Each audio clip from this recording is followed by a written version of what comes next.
عام الفیل سے چند روز پہلے عبد المطلب نے اپنے بیٹے عبداللہ کی شادی قریش کے معزز گھرانے میں آمنہ بنت وہب سے کر دی تھی۔ عام الفیل اس سال کو کہا جاتا ہے جس سال اصحاب فیل کا واقعہ پیش آیا۔ اس وقت عبداللہ کی عمر 24 سال کی تھی۔ اسی موقع پر عبد المطلب نے حالہ بنت وہب سے، جو آمنہ کی رشتہ دار تھی، اپنی شادی کی تھی۔ اسی حالہ بنت وہب کے بطن سے حضرت حمزہ رضی اللہ عنہ پیدا ہوئے تھے۔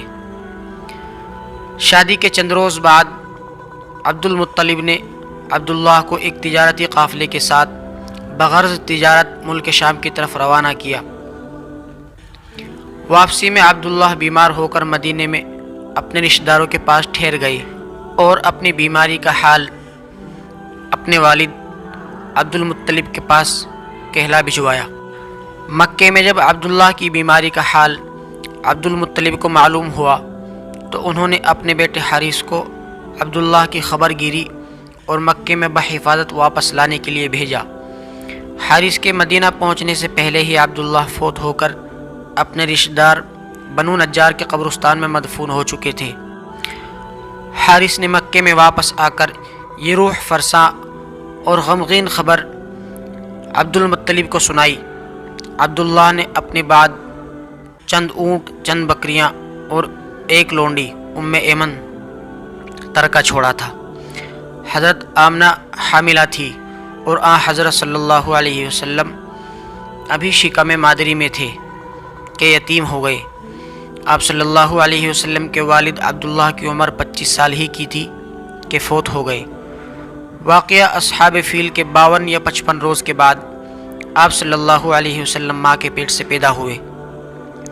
ماں نے ایام حمل ہی میں خواب میں دیکھا تھا کہ فرشتے نے ان سے آ کر کہا کہ جو بچہ تیرے پیٹ میں ہے اس کا نام احمد ہے، اس لیے ماں نے آپ کا نام احمد رکھا۔ عبد المطلب نے اس پوتے کا نام محمد رکھا۔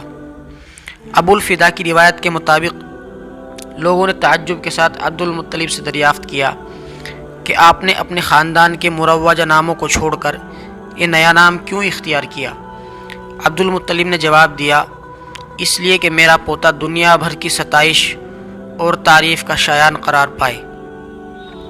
ابن سعد سے روایت ہے کہ جب رسول اللہ صلی اللہ علیہ وسلم پیدا ہوئے تو آپ صلی اللہ علیہ وسلم کے ساتھ کچھ آلائش گندگی نہ نکلی جیسی کہ اور بچوں کے ساتھ بوقت پیدائش نکلتی ہے۔